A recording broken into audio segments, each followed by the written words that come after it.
ज्ञान की प्रत्येक शाखा, चाहे वह प्राकृतिक विज्ञान के रूप में ज्ञान प्राप्त करने की शाखा हो, चाहे वो सामाजिक ज्ञान की शाखा हो, इन सब का जो मुख्य मकसद है, उनका मुख्य उद्देश्य जो है वो होता है सत्य की खोज करना या सत्य ज्ञान का पता लगाना।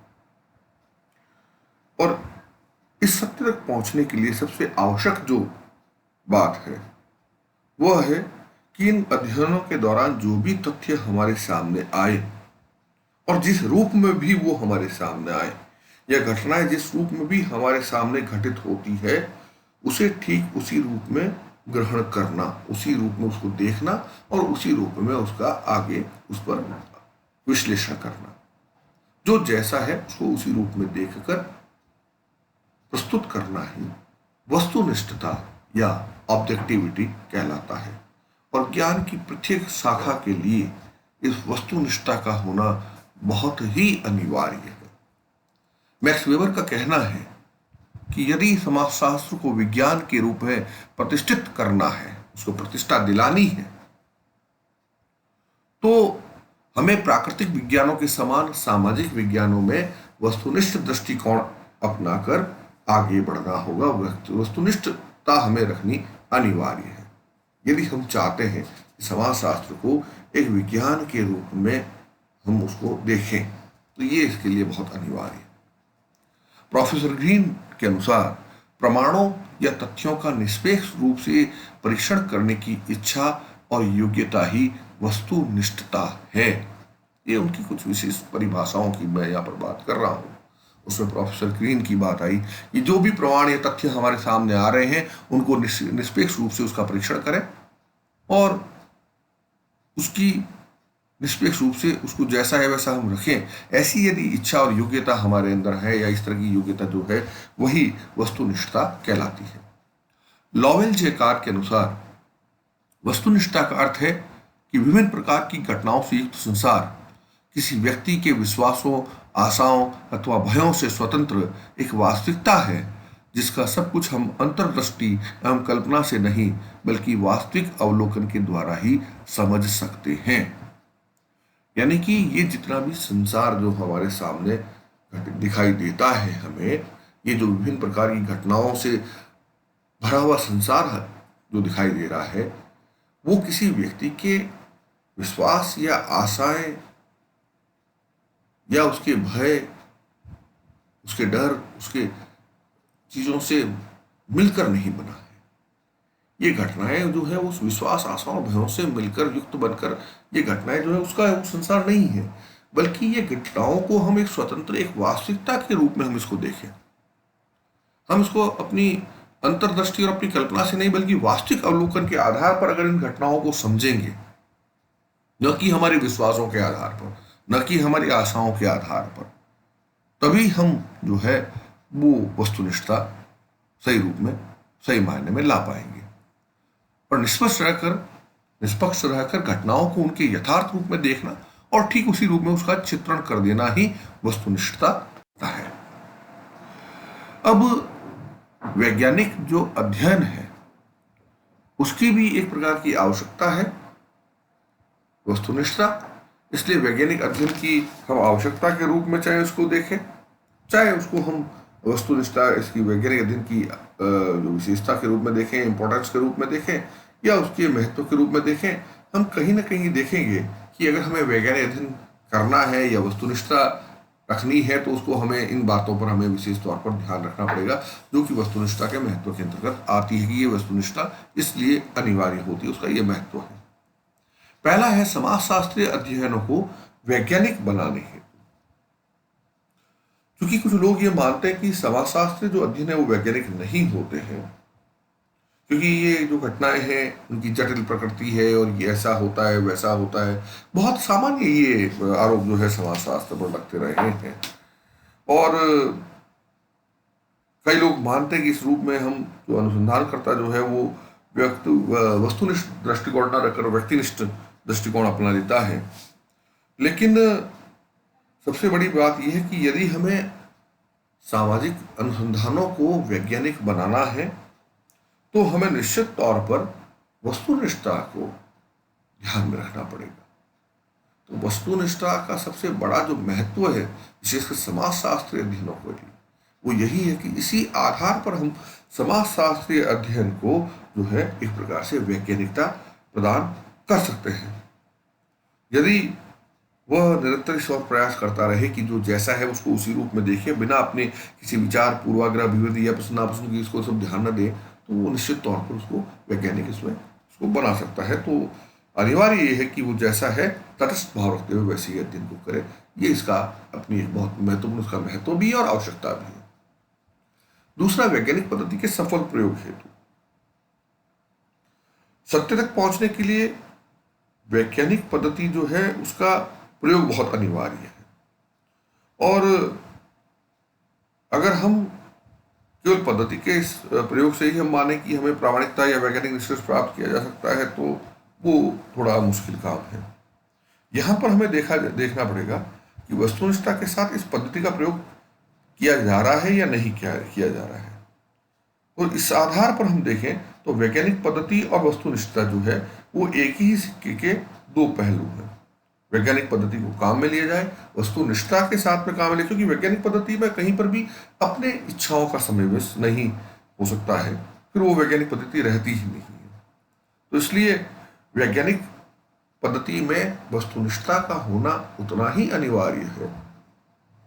जितना कि उस अध्ययन को विज्ञान बनाने के लिए और अन्य बातों की आवश्यकता होती है। तो वस्तुनिष्ठता अपने आप में बहुत अनिवार्य हुआ है। तो वैज्ञानिक पद्धति मूल रूप से वस्तुनिष्ठता के बगैर वैज्ञानिक ही नहीं रह पाती है, उसमें विज्ञान का तत्व ही नहीं रह पाता है। तो वस्तुनिष्ठता इसमें बहुत अनिवार्य है। इसी प्रकार से प्रतिनिधिपूर्ण जो तथ्य हैं उनको प्राप्त करने हेतु भी हमें तटस्थता रखनी पड़ेगी, या एक प्रकार से मैं कहूँ यहाँ पर वस्तुनिष्ठता रखना अनिवार्य है। क्योंकि सामाजिक घटनाओं के संदर्भ में जो है उसमें प्रतिनिधिपूर्ण तथ्य प्राप्त करने के लिए जैसे निदर्शन पद्धति का प्रणाली जो सैंपलिंग मेथड जो है उसके आधार पर इकाइयों का चुनाव किया जाता है। और जब हम सैंपलिंग करें यानी कि निदर्शन पद्धति को जब हम काम में लेते हैं तो उसमें पक्षपात रहित होना बहुत अनिवार्य है, वहां पर वस्तुनिष्ठ होना अनिवार्य है। तभी हम उसका ऐसी इकाइयों का चयन कर पाएंगे जो समग्र का प्रतिनिधित्व करने वाली इकाइयां हों। अगर हम यहाँ पर निदर्शन प्रणाली को काम में लेते हुए यदि हम वस्तुनिष्ठता नहीं रख पाते हैं तो फिर हम संभव है कि हम एक तरफा इकाइयों का चुनाव संभवतः हम कर लें। यहाँ पर मैं थोड़ा स्पष्ट कर दूं, मान लीजिए हमें निदर्शन यानी कुछ सैंपलिंग कर लेनी है और सैंपल लेने के लिए मान लीजिए गेहूं का या किसी धान का बहुत बड़ा ढेर पड़ा है और हम अपनी इच्छा से बल्कि ऐसे ही हाथ डालकर ऐसा हम एक एक इच्छा करके एक कण को बाहर नहीं निकालते हैं, बल्कि कहीं से भी ढेर में उसमें वो हाथ डाला या वो कुछ बर्तन डाला उसमें से वो कुछ निकाला उसको देखा, तो उसमें ये संभावना दिख रहती है कि प्रतिनिधिपूर्ण जो तथ्य है वो हमारे सामने आ सकते हैं। इसी प्रकार से तथ्यों के सत्यापन हेतु भी वस्तुनिष्ठता का बहुत महत्व हमें देखने को मिलता है। जबकि अध्ययन में वस्तुनिष्ठता का तात्पर्य यही है कि वो पूर्णतः तथ्यों पर आधारित होता है, और जब इस प्रकार के तथ्य हमें प्राप्त होते हैं और उसी प्रकार तब उसका पुनः सत्यापन करना भी हमारे लिए बड़ा आसान हो सकता है अगर वो वस्तुनिष्ठता के आधार पर तथ्यों का संकलन किया गया है। निष्कर्ष जो है उसमें निष्पक्षता लाने हेतु भी वस्तुनिष्ठता का होना बहुत अनिवार्य है। बहुत सामान्य से ये बिंदु है, इनको बहुत ज़्यादा लंबा समझाने की मैं नहीं समझता यहाँ पर कोई आवश्यकता है। यदि हम वास्तव में चाहते हैं कि निष्पक्ष निष्कर्ष निकले, हमारे सटीक निष्कर्ष निकले, तो निश्चित तौर पर वहाँ पर हमें वस्तुनिष्ठता यानी कि अपनी इच्छाओं का प्रयोग न करते, जो जैसा है उसको वैसे उसी रूप में रख दें, यही उस अध्ययन की निष्पक्ष निष्कर्ष निकालने का एक तरीका होता है। वास्तविक ज्ञान की वृद्धि हेतु भी इसी प्रकार से अगर हम देखें तो अज्ञानता रूपी जो अधिकार है उसको दूर करना ही इस हर प्रकार के ज्ञान का या विज्ञान का प्रमुख काम होता है। और यदि हम चाहते हैं कि वास्तविक ज्ञान की वृद्धि हो तो उसके लिए हमें वस्तुनिष्ठ अध्ययन ही करने अनिवार्य होंगे। अनुसंधान के नए क्षेत्रों का पता लगाना, इसके अलावा अनुसंधानकर्ता पर नियंत्रण बनाए रखने हेतु भी वस्तुनिष्ठता जो है उसका बहुत अनिवार्य होना, वस्तुनिष्ठता रखना बहुत अनिवार्य है। क्योंकि अनुसंधानकर्ता यदि स्वयं अपनी ही विचारों और अपनी भावनाओं और अभिव्यक्तियों के आधार पर, अपने पूर्वाग्रहों के आधार पर अगर अध्ययन करने लगेगा तो निश्चित तौर पर उससे अनुसंधान में जो है बाधा उत्पन्न होगी तो वस्तुनिष्ठता जो है वो अनुसंधानकर्ता पर भी नियंत्रण बनाए रखने तो बहुत अनिवार्य होता है। इसी प्रकार से भ्रांतियों की समाप्ति या भ्रांत अवधारणाओं की समाप्ति के लिए, क्योंकि ये कई बार की भ्रांत अवधारणाएं जो है वो अनेक व्यक्तियों और समूह के बीच में तनाव और संघर्ष को भी उत्पन्न कर सकती हैं। तो इन धारणाओं को हमें जो है एक प्रकार से समाप्त करने के लिए जो जैसा है उसको वस्तुनिष्ठता के आधार पर उसको देखना हमें अनिवार्य है, और सामाजिक समस्याओं के समाधान हेतु भी हमें वस्तुनिष्ठता को रखना पड़ेगा, क्योंकि समाज रूपी जो हमारा शरीर है उसमें बहुत सारे रोग हैं, उसमें बहुत सारी समस्याएं हैं। उन समस्याओं, उन रोगों को अगर हमें दूर करना, उनसे छुटकारा प्राप्त करना है तो हमें अध्ययन के दौरान पूर्ण निष्ठा के साथ में जो जैसा दिखाई देता है, जो तथ्य हमें जैसे प्राप्त होते हैं, उसी आधार पर उनकी गणना करनी है, उसी आधार पर उनको देखना है, और तभी हम सामाजिक समस्याओं से छुटकारा प्राप्त कर सकते हैं। तो ये कुछ ऐसी बिंदु हैं जो वस्तुनिष्ठता के महत्व को इंगित करती है, उसके महत्व को समझाने का प्रयास करती है। अब इसी वस्तुनिष्ठता के ठीक विपरीत बात आती है व्यक्तिनिष्ठता। एक है ऑब्जेक्टिविटी, दूसरा है सब्जेक्टिविटी। अगर हम ऑब्जेक्टिविटी की बात के अलावा अगर हम सब्जेक्टिविटी की बात करें, व्यक्तिनिष्ठता की हम बात करें, तो यहाँ पर व्यक्तिनिष्ठता का जो प्रमुख कारण है और वस्तुनिष्ठता प्राप्त करने में क्या कमियां हैं या कौन कौन कौन सी बाधाएं हैं, ये दोनों बिंदु एक से ही हैं। उन सारे बिंदुओं को एक ही रूप में हमें समझना होगा, क्योंकि चाहे हम इस तरह से देख लें कि व्यक्तिनिष्ठता के क्या प्रमुख कारण हैं तो भी वही बिंदु आएंगे, और यदि हम चाहें कि वस्तुनिष्ठता को प्राप्त करने में क्या बाधाएं हैं तो भी वही बिंदु या उन्हीं पॉइंट्स के आधार पर उसको समझा जा सकता है। तो सामाजिक अनुसंधानों में वस्तुनिष्ठता प्राप्त करना बहुत आसान नहीं है। अभी बार बार यही बात आ रही थी कि अध्ययनकर्ता अपने स्वयं के जो उसका समाज है, समूह है, जाति है, धर्म है, परंपरा है, मूल्यों से प्रभावित होता है। निश्चित तौर पर उसका समाजीकरण के दौरान ये सारी चीजें उसके ऊपर प्रभाव डालती है, और कहीं ना कहीं अध्ययन के दौरान कहीं ना कहीं वो अपने पूर्वाग्रहों को भी चाहे या अनचाहे रूप में, जानबूझकर या वैसे ही इत्तफाकन या वो न समझते हुए भी, जानते बूझते तो ना हो, लेकिन कई बार ऐसे ही वो अपने पूर्वाग्रहों को भी उसमें सम्मिलित कर लेता है, और इससे ही व्यक्तिनिष्ठता का यानी कि सब्जेक्टिविटी का प्रादुर्भाव होता है। अब वो कौन कौन से कारण हैं, उन कारणों की हम यहाँ पर संक्षेप में चर्चा कर लें तो सबसे पहला जो कारण है वो है भावात्मक प्रवृत्तियों का प्रभाव। भावात्मक जो प्रवृत्तियां हैं उसका मतलब यहाँ पर यह है कि हर व्यक्ति का अपने सांस्कृतिक और सामाजिक उसके मूल्य होते हैं, उसकी अपनी कुछ नैतिकता के संबंध में उसकी अपनी उस सामाजिक अवधारणा होती है, धारणाएं होती हैं, और उन्हीं बातों से वो बचपन से ही उन्हीं बातों को सीखता है। उसको पता होता है ये अच्छा है, ये बुरा है, ये सही नहीं है। वो सारी चीज़ें उसके मूल्यों के ऊपर आधारित होती है, उसकी उसकी अपनी नैतिकता के आधार पर होती है, और वो सारी चीज़ें उसकी धीरे धीरे उसके व्यक्तित्व का एक अलग अभिन्न हिस्सा बन जाती है। उसके व्यवहार के अंदर का तो वो सारी चीजें बैठ जाती हैं। तो ऐसी स्थिति में जब कभी भी कोई अध्ययन करने जाता है कहीं समाज में या किसी अन्य समाज में, तो वो उसके अध्ययन करने का जो बेसिक उसका जो अवलोकन करने का या उसकी जो आकलन करने का जो दृष्टिकोण होता है, उसमें कहीं ना कहीं चाहते हुए चाहे या अनचाहे वो अपनी ही भावनाओं या अपने उन मूल्यों को, अपने उन नैतिकता के मापदंडों को कहीं ना कहीं लागू करना प्रारंभ कर देता है। ये एक बहुत बड़ी समस्या है, यानी कि आज मैं यहाँ पर बैठा हूँ, कौन अच्छा है, कौन बुरा है, कौन सही है, कोई गलत है, तो वहाँ पर मैं अपनी भावनाओं, अपने पूर्वाग्रहों के आधार पर, अब क्योंकि वो मेरे व्यक्तित्व के हिस्सा बन चुकी है, उसके आधार पर मैं किसी सही चीज को सही या गलत करना प्रारंभ कर दूं, तो ये कहीं ना कहीं उस वस्तुनिष्ठता को प्राप्त करने में एक बहुत बड़ी बाधा के रूप में हमारे सामने आती है। दूसरा है असत्य प्रतिमाएं। असत्य प्रतिमाएं यानी कि वो यहाँ पर फ्रांसिस बेकन का नाम आता है। फ्रांसिस बेकन जो है वो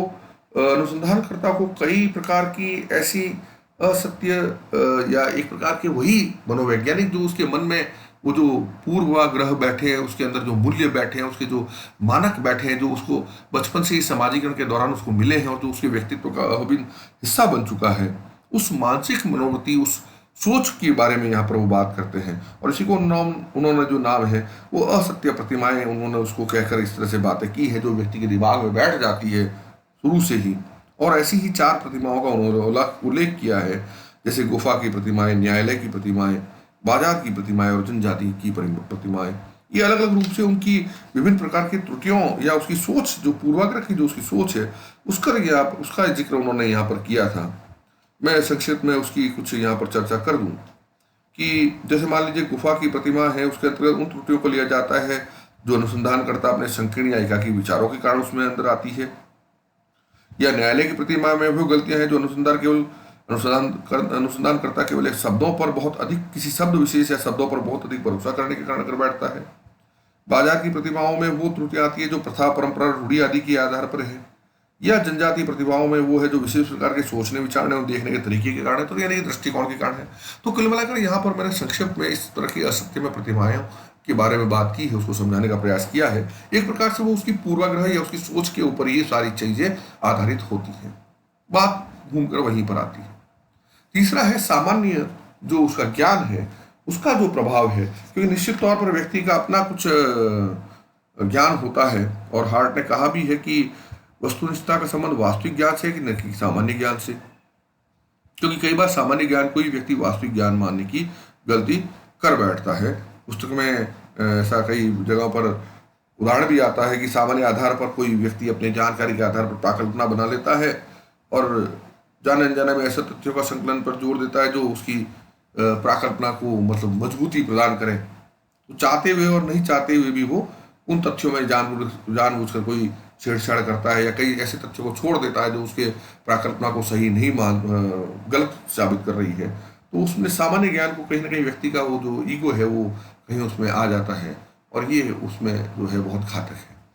इसी प्रकार से विशिष्टता मूलक जो भ्रांति है, विशिष्टता मूलक भ्रांति यानी कि कोई विशेष प्रकार की, किसी प्रकार की कोई भ्रांत अवधारणा हमारे दिमाग में पहले से ही हो। एक इसका सबसे अच्छा साधारण सा उदाहरण मैं बता सकता हूँ यहाँ पर, कि अक्सर लोग जो है भारत में विशेष तौर पर हमारी संस्कृति में हम पहनावे के आधार पर महिलाओं की चरित्र पर बड़ी जल्दी हम डिसीजन दे देते, निर्णय दे देते, क्योंकि पहनावा जो है वो हमारा कहीं ना कहीं हमारी उस प्राचीन सोच या हमारी जो सोच है उसके आधार पर हमारी जो मानसिकता है उसको दर्शाता है। और हम पहनावे के आधार पर अक्सर लोगों के आकलन की बात, और विशेषकर महिलाओं के संदर्भ में तो ये बहुत सटीक बैठती है। तो ये जो हमारी जो सोच है ये एक प्रकार की विशिष्टता मूलक भ्रांति है, जिसमें हम उस पहनाव के आधार पर व्यक्ति के विशेषकर महिलाओं के चरित्र पर हम सीधा सीधा अपना जो है निर्णय सुना देते हैं। तो ये एक विशिष्टता मूलक भ्रांति के अंतर्गत आता है। इसी प्रकार से अध्ययन में अति जल्दबाजी भी, क्योंकि अनुसंधानकर्ता जल्दी से जल्दी अपने अनुसंधान का कार्य संपन्न करना चाहता है, और उसमें चूंकि वो अध्ययन अनुसंधान जल्दी करना चाहता है, तो इस जल्दबाजी में भी कई बार जो है हम जो है धैर्यपूर्वक तरीके से वास्तविकता का अध्ययन न करके अपनी इच्छाओं के आधार पर, अपनी उन उपकल्पनाओं के आधार पर, अपनी उन सब बातों के आधार पर अपने अध्ययन को समाप्त करने का प्रयास करते हैं। तो ये भी इसमें कहीं ना कहीं जो है वस्तुनिष्ठता प्राप्त करने में बड़ी बाधा इसमें आती है। इसी प्रकार से अनुसंधानकर्ता का व्यक्तिगत स्वार्थ भी एक बहुत बड़ा यहाँ पर होता है। कई बार ऐसा होता है कि अनुसंधानकर्ता अपनी सोच या अपने किसी विशेष फायदे के लिए, या अपने किसी विशेष सोच के चक्कर में, या अपने विशेष फायदे के लिए वस्तुनिष्ठता के विपरीत भी अपना कार्य करना वो शुरू कर देता है। तो यहाँ पर वो तटस्थ न होकर तथ्यों का संकलन इस प्रकार से करता है कि वो उसकी महत्व को, मतलब उसके खुद के कार्य को साधने का प्रयास करना प्रारंभ कर देता है। तो ऐसी जो चीजें हैं वो वहाँ पर वो अपने तथ्यों को तोड़ मरोड़ कर भी प्रस्तुत कर सकता है, अपने निजी किसी सोच या अपने निजी किसी फायदे या अपने निजी किसी विचार को साबित करने के लिए। ये भी अपने आप में विशेष कर आप देख सकते हैं आजकल जो विभिन्न न्यूज़ चैनल या पत्र पत्रिकाएं इत्यादि आती है, उसमें कई बार ऐसा हमें देखने को मिलता है कि वो तथ्यों को तोड़ मरोड़ कर अपने हिसाब से, अपने विचार के आधार पर उनको प्रस्तुत करने का प्रयास करते हैं। तो ये वहाँ पर वस्तुनिष्ठता न रहकर व्यक्तिनिष्ठता के रूप में हमें देखने को मिलती है। इसी प्रकार से स्वार्थ समूहों का दबाव या हस्तक्षेप भी कई बार ऐसा होता है कि किसी अनुसंधान के अंतर्गत कोई चाहे तो आर्थिक रूप से संपन्न व्यक्ति जो हो वो उसमें कोई अपना रुकावट डाले, कोई राजनीतिक रूप से शक्तिशाली व्यक्ति आ जाते हैं, वो उनको निष्कर्षों पर प्रतिकूल प्रभाव डालने का जो है संभावना इनकी बढ़ जाती है, अपने दबाव देते हैं, इस प्रकार से अनुसंधानकर्ता पर ये चीज़ें आ सकती है। तो ये स्वार्थ समूह जो है ये भी वस्तुनिष्ठता प्राप्त करने में एक बहुत बड़ी बाधा हो सकती है। स्वजातिवाद, व्यक्ति अपने समूह, समाज, जाति और उसके प्रति उसको हमेशा से ही श्रेष्ठ मानकर चलता है और इसी अवधारणा से वशीभूत होकर कई बार वो अध्ययन में अपने समाज की मूल्य और परंपराओं और आदर्श और उनकी बातें करने लग जाता है, उनके आधार पर वो अध्ययन करना प्रारंभ कर देता है। वो भी जो स्वजातिवाद है ये वस्तुनिष्ठता के लिए एक प्रकार से बहुत बड़ी घातक बाधा है। सामाजिक घटनाओं की जटिल प्रकृति,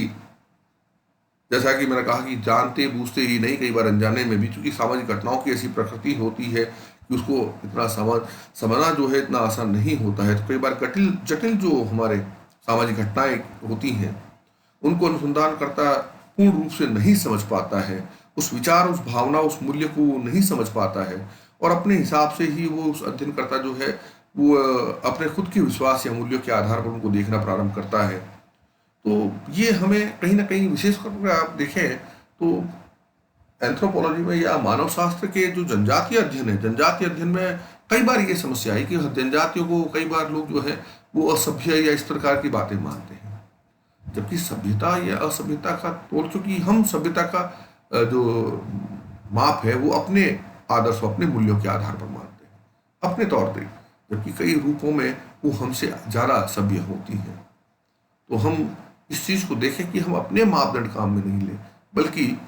उनके मापदंड के आधार पर उनको देखें, उनके मूल्यों के आधार पर उनको देखने का प्रयास करें। तो ये एक बहुत बड़ा जो है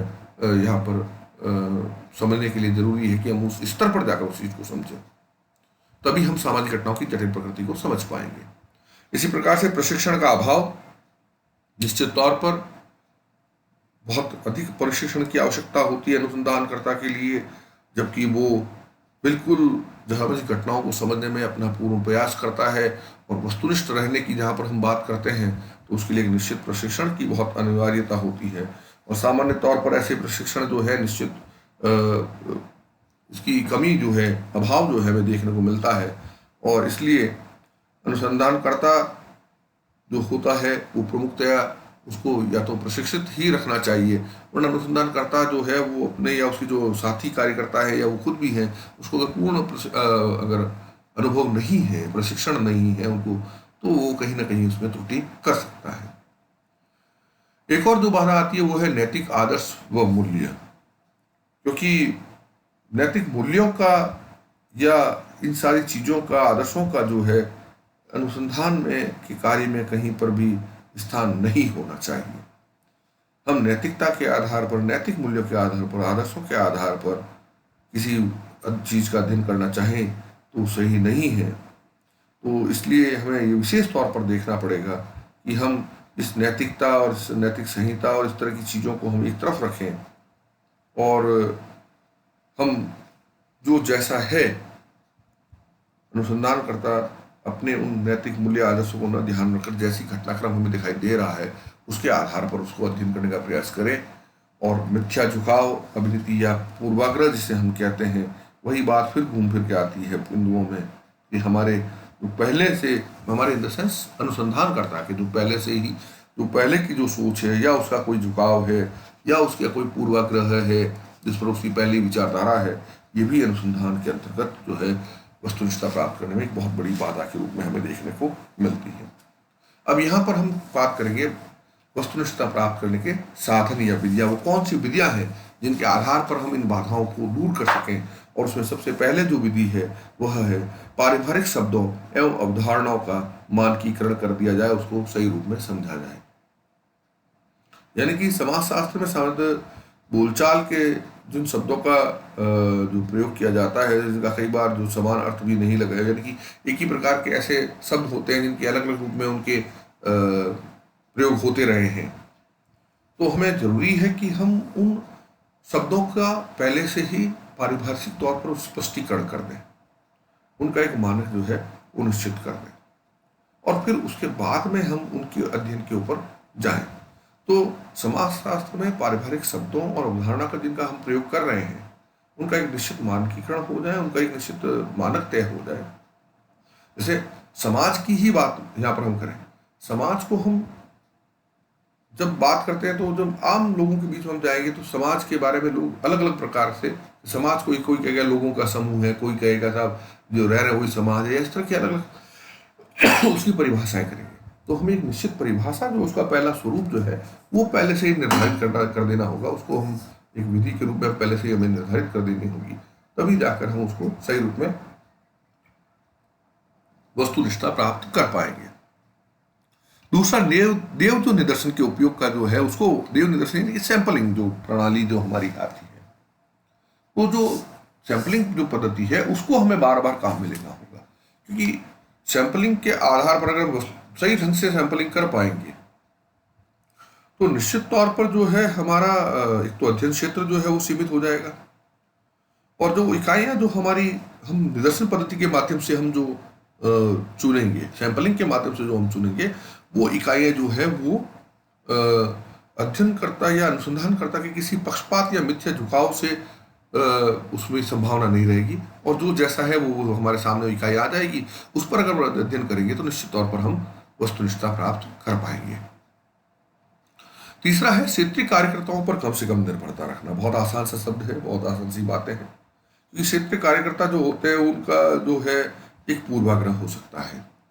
उनका अपना कुछ झुकाव हो सकता है, उनकी अपनी कुछ लाभ हानि की कुछ अवधारणा हो सकती है। इसलिए जहां तक हो सके प्रमुख तथ्यों के वर्गीकरण में या उसके संकलन में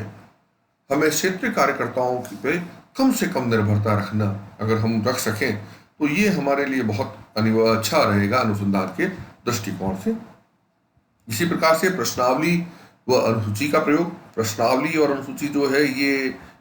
एक प्रकार जो तथ्य एकत्रित करने की अपनी बहुत बड़ी जो है प्रणाली है। इन मानक शब्दावली मतलब इनको हम अगर हम सूचनादाताओं के सामने ले जाते हैं और उनसे जो चीज़ें प्राप्त करते हैं, तो ये प्रश्नावली और अनुसूची जो है, इससे अगर हम तो इससे होगा ये कि अनुसंधानकर्ता पर भी एक तरह से नियंत्रण रहेगा, क्योंकि वो प्रश्नावली और अनुसूची में वो अपने मनमाने ढंग से प्रश्न नहीं पूछ पाएगा। तो जैसा हम अध्ययन चाहते थे वैसा अध्ययन और उसी प्रकार के उत्तर, उसी प्रकार के तथ्य जो हैं वो हमें यहाँ पर मिल पाएंगे। तो ये वस्तुनिष्ठता लाने में हमारी बहुत सहायता कर सकता है। इसी प्रकार से यांत्रिक जो साधन है उनका प्रयोग भी यहाँ पर हम कर सकते हैं, जैसे कैलकुलेटर है, कंप्यूटर है, कैमरा है, या इस प्रकार की चीज़ें हैं जिनमें जो तथ्य जो है वो वैसे उसमें रिकॉर्ड हो जाए और उनको तोड़ मरोड़ कर प्रस्तुत नहीं किया जा सके, और जो जैसा इकाई ने हमें अनुसंधान के दौरान जो उत्तर दिए हैं या तथ्य मिले हैं, हम उनको उसी रूप में हम यहाँ पर देख पाए, उसी रूप में हम उसको ले पाए। तो इस प्रकार से जो है ये यांत्रिक साधन जो है ये हमारे लिए बहुत साधक इसमें मतलब सहायता कर सकते हैं। इसी प्रकार से प्रयोगात्मक जो पद्धति है उसका उपयोग करना, और जैसा कि आजकल होता भी है कि प्रयोगात्मक पद्धति का जो है प्रयोग दिन ब दिन जैसे है वो बढ़ता जा रहा है। प्रयोगात्मक पद्धति जहाँ पर दो समान समूह का चुनाव कर लिया जाता है, उसमें एक को नियंत्रित समूह कर दे, दूसरे को प्रयोगात्मक समूह के रूप में रखा जाता है, और फिर नियंत्रित समूह में किसी भी प्रकार का कोई परिवर्तन नहीं लाया जाता, जबकि जो प्रयोगात्मक समूह है उसमें एक कारक के द्वारा परिवर्तन लाने का प्रयास किया जाता है। यह प्रयोगात्मक जो समूह है उसके कारक के प्रभाव को यहाँ पर देखने, यानी कि उनमें उससे क्या प्रभाव पड़ा।